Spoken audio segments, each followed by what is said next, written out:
Video చూసిన తర్వాత video నచ్చితే సబ్స్క్రైబ్ చేయడం మర్చిపోకండి.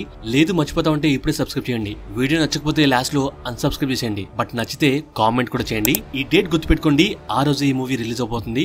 ఖచ్చితంగా చూడాల్సిన మూవీ. మన సందీప్ కిషన్ గారి లేటెస్ట్ అప్కమింగ్ మూవీ ఊరి పేరు భైరవకోన టీజర్ రిలీజ్ అయింది. అండ్ ఆ స్టోరీ అండ్ కాన్సెప్ట్ చాలా ఇంట్రెస్టింగ్ గా ఉంది. శ్రీకృష్ణదేవరాయల కాలంలో ఉన్న గరుడ పురాణానికి ఇప్పుడు 2023లో ఉన్న గరుడ పురాణానికి వ్యత్యాసం చెప్తూ అప్పట్లో ఉన్న ఒక 4 పేజీలు ఇప్పుడున్న దాంట్లో మిస్ అయ్యాయి. సో ఆ మిస్ అయిన 4 పేజీల తాలూకు చరిత్రే ఈ భైరవకోనలో లభ్యమవుతుంది అని మనకు క్లియర్ గా టీజర్ లో చూపించారు. విజువల్ గా చాలా ఇంట్రెస్టింగ్ గా ఉన్నాయి. కాన్సెప్ట్ చాలా బాగుంది, ఈగర్నెస్ పెంచుతుంది. అండ్ సందీప్ కృష్ణ గారు కూడా బాగా కనిపిస్తున్నారు. ఇప్పుడు చెప్పిందంతా టీజర్ కోసం రాసుకుంది. డీటెయిల్స్ రాసుకున్నాను, ఎడిటింగ్ కూడా చేశాను. వీడియో కంప్లీట్ చేయలేదు, ఎందుకు చేయలేదు తెలియదు. ఆల్మోస్ట్ 6 months కంప్లీట్ అయ్యాయి. ఈ రోజు ట్రైలర్ కూడా వచ్చేసింది. బట్ ఈసారి మిస్ చేయకూడదని వెంటనే చేస్తున్నాను. Spoiler alert. స్పాయిలర్స్ ఉంటాయి. స్పాయిలర్స్ వద్దనుకుంటే 8th and 12th డీటెయిల్స్ అస్సలు చూడకండి. ఆ రెండు చూడకపోతే వీడియో అర్థం కాదు. Detail number 1. చరిత్ర ప్రకారం ఈ మూవీలోని మూలాలు కోర్ కాన్సెప్ట్ శ్రీకృష్ణ దేవరాయల గారి కాలంలోని కథ. కానీ ఇప్పుడు దాని గురించి వీళ్ళు మనకు మూవీ రూపంలో ఫిక్షనల్ స్టోరీగా చెప్పబోతున్నారు. అంటే శ్రీకృష్ణ దేవరాయల గారి ప్రస్థానం 1529లో ఎండ్ అయింది. అంటే ఆయన అప్పుడు చనిపోయారు. అప్పటి నుండి ఇప్పటి వరకు అంటే ఆల్మోస్ట్ ఒక 500 years బ్యాక్ మిస్ అయిన ఆ 4 పేజీలు ఈ 2021 or 2023లో మనకు కళ్ళకు కట్టినట్టు చూపించబోతున్నారు. సో టీజర్ లాంచ్ టైంలో అడిగిన క్వశ్చన్ కి సందీప్ గారు ఆన్సర్ చేస్తూ పీరియడ్ ఫిల్మ్ కాదు, బట్ పీరియడ్ ఎలిమెంట్స్ ఉంటాయి, కానీ మనం ఉన్న ప్రెసెంట్ ఇయర్ లోనే ఈ స్టోరీ ఉంటుంది అని చెప్పుకొచ్చారు. సో అందుకనే ఈ స్టోరీ ప్రెసెంట్ టైం పీరియడ్ లో 2021 or 2023 అని చెప్పాను. Detailing number 2. అసలు గరుడ పురాణం అంటే తెలియని వారికి సనాతన ధర్మంలోని 18 మహాపురాణాల్లో ఇదొకటి. ఇందులో దాదాపుగా 15,000 శ్లోకాలు ఉన్నాయి. ఇందులో ముఖ్యంగా శ్రీ మహావిష్ణుమూర్తి స్వామివారి గురించి చెప్పబడి ఉంటుంది. మరియు ఇందులో చాలా సబ్జెక్ట్స్ గురించి చెప్పబడి ఉంటుంది. లైక్ మెడిసిన్, ఆర్కిటెక్చర్, కాస్మాలజీ, ఇలా వాస్ట్ సబ్జెక్ట్స్ దీంట్లో ఉంటాయి. సో అలా ఇందులో చెప్పబడిన ఒక సబ్జెక్ట్ ని ఫిక్షనల్ గా మార్చి మేబీ మన డైరెక్టర్ గారు దాని చుట్టూ ఒక స్టోరీని అల్లి మనకు చూపించబోతున్నారు. అండ్ ఇక్కడ గరుత్మంతుడు ఎవరి వాహనమో తెలుసుగా. సో నేను చెప్పిన వాటిలో ఏదైనా కరెక్షన్స్ ఉంటే ఆర్ యాడ్ చేయాలనుకుంటే కింద కామెంట్ చేయండి. Thank you. Detailing number 3. ఈ పిక్ లో ఉన్న గుండంకుల్ ఇలా పూజ టైంలో వాళ్ళ గ్యాంగ్ తో మెట్లెక్కుతూ సర్టెన్ పాయింట్ కి రీచ్ అవగానే వాళ్ళని అక్కడే ఆపి తను ఒక్కడే ఎక్కుతూ ఉంటాడు. అండ్ మీరు అబ్జర్వ్ చేస్తే ఈ పిక్చర్ లో ఉన్న వారాహం లాగా ఉన్న ఆ ఇమేజ్ టైటిల్ లో కూడా మనం గమనించవచ్చు. అంటే భైరవకోనని ఇది శాసిస్తుంది ఆర్ కమ్మేసి తన గుప్పిట్లో అంటే అరచేతుల్లో పెట్టుకుంది అన్నట్లుగా చూపిస్తున్నారు. అంటే ఆ ఊరి బ్యాక్ స్టోరీలో ఇది ఉంది, దీని గురించే అంతా అని చూపిస్తున్నారు. Detailing number 4. బ్రహ్మాజీ గారు ఇందులో పోలీస్ గా చేస్తున్నారు. భైరవకోనలో నైట్ టైం అడుగు పెట్టాలంటే అందరికీ భయంగానే ఉంటుంది. ఎందుకంటే ఈ పిక్ లో చూపిస్తున్నట్లుగా కొంతమంది ముసుగు వేసుకున్న వాళ్ళు ఊరికి ఆర్ అక్కడ ఆచారానికి ఎదురు తిరిగితే మేబీ ఇలా వెంటపడి చుట్టుముట్టి చంపేస్తూ ఉండొచ్చు ఆర్ కిడ్నాప్ చేసి ఇలా వేసుకెళ్తూ ఉండొచ్చు. బహుశా అందుకనేనేమో బ్రహ్మాజీ గారు ఇక్కడే ఎంట్రన్స్ ఆఫ్ భైరవకోన దగ్గర ఈ ఆర్చ్ దగ్గర ఆగిపోతారు. అండ్ ఇక్కడే మనకు ఈ కాగడ వెలుగుని చూపిస్తారు. బట్ ఉన్నట్టుండి ఈ కాగడ జ్యోతి ఒక్కసారిగా పెద్దగా వెలుగుతుంది. జస్ట్ లైక్ మండుతున్న ఫైర్ మీద పెట్రోల్ పోస్తే ఎలా వెలుగుతుందో అలా. ట్రైలర్ లాంచ్ అప్పుడు ఈ మూవీలో మ్యాజిక్, దయ్యాలు, భూతాలు ఉన్నాయని సందీప్ కిషన్ గారు చెప్పారు. అలా ఊరిలో ఏదన్నా జరిగితే ఏదో జరిగింది అని ఇక్కడ సంకేతం వచ్చినట్టుగా అనిపిస్తుంది. Detailing number 5.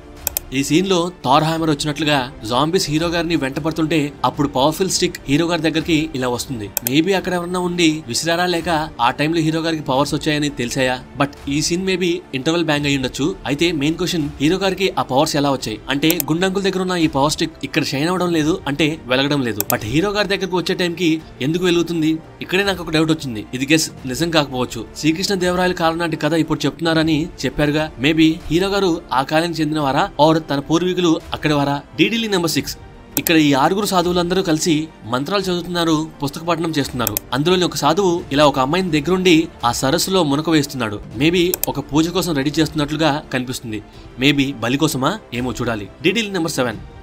ఇతను మేబీ దొంగవచ్చు. తను కొట్టుకొచ్చిన వస్తువు వల్ల మేబీ అది యాక్టివేట్ అయ్యే టైంకి ఆర్ సమ్ రీజన్స్ దాని పవర్స్ వల్ల, అంటే ఆ బ్యాగ్ లో ఉన్న వస్తువు వల్ల ఇతను గాల్లోకి ఎగురుతున్నాడు. And it's very very interesting. దొంగ అంటే గుర్తొచ్చింది. మేబీ హీరో వాళ్ళు ఈ ఊరికి రావడానికి కారణం ఈ ఊరి గుడిలోని నగలని కొట్టేయడానిక బహుశా అయిండొచ్చు. అది మీకు డీటెయిల్ గా నెక్స్ట్ డీటెయిల్స్ లో క్లియర్ గా చెప్తాను. Detailing number 8. ఇక్కడ రవిశంకర్ గారి ముందుకు వచ్చి ఎవరో అరచేతి మీద హారతి ఇస్తున్నట్లుగా చూపిస్తున్నారు. బట్ అది రెగ్యులర్ గా ఇచ్చే హారతి లాగా లేదు. అండ్ అలాగే ఇక్కడ ఈ సీన్ లో అరచేతిలో పక్షి ఎగురుతున్న గుర్తులు కనిపిస్తున్నాయి. అండ్ అది చేసే వ్యక్తి ముందు కొంతమంది జనాలు ఉన్నారు. మేబీ అది చూపించి వాళ్ళని జాంబీస్ లాగా అంటే వశపరుచుకొని ఉండొచ్చు. మేబీ రవిశంకర్ గారే అలా చేసి ఉండొచ్చు. ఎందుకంటే ఈ నెక్స్ట్ సీన్ లో ఆయనే దగ్గరుండి ఆ జాంబీస్ ని హీరో గారి మీదకు పంపిస్తున్నారు. అదొక డీటెయిల్. అయితే రవిశంకర్ గారు ఉన్న ఏరియా వచ్చేసి ఒక పురాతనమైన బంగ్లా. అది మనకు టీజర్ లో చూపించారు. అండ్ ఈ బంగ్లాలో ఒక గుర్రాన్ని కూడా గమనించవచ్చు. ఇది ట్రైలర్ లో చూపించారు. బూజు పట్టేసి చెట్ల ఏర్లు బంగ్లాలోకి వచ్చేసి చాలా పురాతనంగా ఆ బంగ్లాని చూపిస్తున్నారు. అయితే సాధారణంగా ఇలాంటి బంగ్లాలో ఎవరు ఉండరు, కానీ రవిశంకర్ గారు ఎందుకున్నారు అండ్ తన కూతురు వచ్చేసి కావ్య థాపర్ గారు. అసలు రవిశంకర్ గారు మూవీలో మనిషా లేక దెయ్యమా అనే డౌట్ వచ్చింది నాకు. బట్ ఖచ్చితంగా మనిషే. తనతో తన కూతురు కూడా ఉంటుంది, అంటే కావ్య థాపర్ గారు. అలాంటి ఇంట్లో, అది కూడా ఇలా బూజు పట్టిన ఇంట్లో వీళ్ళు ఎందుకుంటున్నారు? ఒకవేళ ఉన్నా ఎందుకు వాళ్ళు క్లీన్ చేసుకోవడం లేదు? బట్ అక్కడ వాళ్ళు రోజు ఉన్నట్లుగా అక్కడ ఫైర్ వెలిగి ఉండడాన్ని మనం గమనించవచ్చు. అసలేం జరుగుతుంది ఇక్కడ? So those are very very interesting questions. ఇలాంటి డౌట్స్ మూవీని చూడడానికి ఈగర్నెస్ ని పెంచుతాయి. బట్ కొన్ని ఆన్సర్స్ నెక్స్ట్ డీటెయిల్ లో ఇస్తాను. Detail number 9. ప్రీవియస్ డీటెయిల్ లో క్లారిటీ ఏంటంటే సందీప్ కృష్ణ గారు అండ్ కావ్య థాపర్ గారు ఫస్ట్ టైం ఇలా ఒక జీప్ లో ఆ ఊరి ఎంట్రన్స్ లోకి వస్తున్నట్లుగా మనకు క్లియర్ గా చూపిస్తున్నారు. ఆ తర్వాత ఇలా గుడిలోకి వస్తారు. ఇది హీరో గారి కాస్ట్యూమ్ చూస్తే క్లియర్ గా అర్థమవుతుంది. అండ్ ఆ గుడిలోకి ఎందుకు వస్తారు అంటే మన ప్రీవియస్ డీటెయిల్ లో చెప్పినట్లుగా దొంగతనానికి అయి ఉండొచ్చు. వీళ్ళు ఈ గుడికి రావడానికి ఇదే ఫస్ట్ టైం, అందుకనే అలా వింతగా చూస్తూ ఉంటారు. అండ్ కావ్య థాపర్ గారు ఈ ఊరి అమ్మాయిలాగా సర్టెన్ పాయింట్ తర్వాత డ్రెస్సింగ్ స్టైల్ మార్చేసుకుంటారు. మేబీ తన ఫాదర్ రవిశంకర్ గారు అని అనుకుంటూ ఉంటారు. అలా ఈ పాడుబడ్డ బంగ్లాలోకి వెళ్తారు. అయితే రవిశంకర్ గారు కూతురి ఆత్మను ఈ సిటీ పిల్లల్లోకి పరకాయ ప్రవేశం రవిశంకర్ గారు చేపిస్తారా? జస్ట్ లైక్ ఊరి జనాల్ని ఎలాగైతే వశపరుచుకుని జాంబీస్ టైప్ లో మార్చారో అలాగే చనిపోయిన కూతురు ఆత్మను ఈమెలో ప్రవేశపెడతారా? అలా తన కూతురులాగా చూసుకుంటారేమో. ఇలా చాలా థియరీస్ ఉన్నాయి. అసలేం జరుగుతుంది అనేది ఖచ్చితంగా February 9th థియేటర్ కి వెళ్లి తెలుసుకోవాల్సిందే. Detail number 10. ఈ గుండంకులు ఇక్కడ రకరకాల కలర్ఫుల్ సంక్రాంతి ముగ్గులేసి పూజలు చేస్తూ ఉంటాడు. దేనికోసం? మేబీ ఆ స్టిక్ ఉన్న పవర్ కోసం. అయితే ఈ సీన్ కట్ చేస్తే ఈ పెద్దవాడు ముందు కూడా సేమ్ అదే స్టిక్ కనిపిస్తుంది. అంటే గ్రీన్ కలర్ లోనే ఉంది, కానీ ఈ పెద్దవాడు చేసే పూజలు ఊరు జనాల ముందు చేస్తుంది. ఈ సీన్స్ అన్ని ఒకే సీక్వెన్స్. మేబీ ఈ స్టిక్ గురించి ఇక్కడ జాతర జరుగుతూ ఉండొచ్చు. దానికి ఉన్న ఇంపార్టెన్స్ వల్లే ఇక్కడ పూజలు జరుగుతూ ఉండొచ్చు. అలా వీళ్ళు పూనకాలు ఊగుతూ మై మర్చిపోయి నాట్యం చేస్తూ ఉంటారు. Detailing number 11. ఈ సీన్ లో హీరో గారు పరిగెత్తేది మొక్కజొన్న తోటలోకి. హీరోయిన్ గారిని రౌడీస్ తీసుకెళ్లిపోతే కాపాడడానికి హీరో గారు పరిగెడుతూ ఉంటారు. కానీ హీరోయిన్ గారి వల్ల ఆ మొక్కజొన్న తోటలో రౌడీలకు సీన్ సితారవుతుంది. వాళ్లకు పగలే చుక్కలు కనిపిస్తాయి. అది ట్రైలర్ లో క్లియర్ గా చూపించారు. అప్పుడు హీరోయిన్ గారికి ఫైట్ చేయడం వస్తే ఫస్ట్ తను ఎందుకు దెబ్బలు తిన్నట్లు అంటే ఆమె నోట్లో నుండి రక్తం కారడం మనం గమనించవచ్చు. అండ్ చైనీస్ ఫుడ్ లోని చైనీస్ స్టిక్స్ తో అదే 2 పుల్లలతో తింటారుగా, దానికంటే సన్నగా ఉన్న పొట్టిగా ఉన్న స్టిక్స్ తీసుకుని రౌడీస్ ని అటాక్ చేస్తారు హీరోయిన్ గారు. అయితే తనలో ఉంది నేచురల్ పవరా లేక సూపర్ నేచురల్ పవరా? అది ఎలా వచ్చి ఉంటుంది? ఆర్ హీరోయిన్ గారు జనరల్ గానే అలా రఫ్ గా ఈ మూవీలో ఉంటారా? సో అదే తెలియాల్సి ఉంది. అండ్ ఆ నెక్స్ట్ సీన్ లో హీరో గారు వచ్చి ఫైట్ చేసి హీరోయిన్ గారిని తీసుకెళ్తారు. Detailing number 12. అర్ధరాత్రి పౌర్ణమి రోజు హీరో గారు తన ఫ్రెండ్స్ తో కలిసి, మరీ ముఖ్యంగా కావ్య థాపర్ గారితో కలిసి మేబీ గుడి ప్రాంతంలోకి వెళ్తుంటే ఆర్ వెళ్లి వస్తుంటే ఆర్ ఊరిలో నుండి బయటికి వెళ్లిపోతుంటే ఈ జోంబీస్ వెహికల్ ని ఫాలో అవుతూ ఒక ప్లేస్ లో ఎదురుగా వచ్చి ఆపేస్తారు. ఇక్కడ కావ్య గారి డ్రెస్ కలర్ వచ్చేసి రెడ్, అంటే రెడ్ చున్నీ వేసుకుని ఉంటారు. అండ్ కట్ చేస్తే ఈ సీన్ లో తను సేమ్ కాస్ట్యూమ్ లో ఉంటారు. రాత్రి యొక్క యవ్వనం ఇంకా పెరుగుతూ ఉంటుంది. పౌర్ణమి నాటి చంద్రుడు ఇంకా దగ్గరగా కనిపిస్తాడు. బేసిక్ గా ఇక్కడ నేను మిడ్ నైట్ దాటిందని చెప్తున్నా. అదే టైంలో తను ఏడ్చుకుంటూ వస్తున్నారు. అంటే హీరో గారికి ఏమైనా అయి ఉంటుందా? ఎందుకంటే కావ్య గారు ఉన్నది ఆ 4 స్తంభాల మండపం సమీపంలోనే. అక్కడే గరుత్మంతుడు విగ్రహం ని కూడా గమనించవచ్చు. బట్ తను ఎందుకు ఏడుస్తున్నారు? అండ్ ఆల్సో ఈ ఫైట్ జరిగేది కూడా ఆ సందర్భంలోనే. మరి కావ్య థాపర్ గారు నిజంగానే తన కూతురా? లైక్ ప్రీవియస్ డీటెయిల్ లో లాగా రవిశంకర్ గారు కూతురు అనుకుంటారా? అలా అనుకుని వశపరుచుకుంటారా? అందుకనే తను ఏడ్చుకుంటూ ఆ గరుత్మంతుడు విగ్రహం నుండి బయలుదేరి ఆ పెద్ద బంగ్లాలోకి వస్తారా? అలా రవిశంకర్ గారితో క్లోజ్ గా మూవ్ అవుతారా? కానీ ఎందుకు?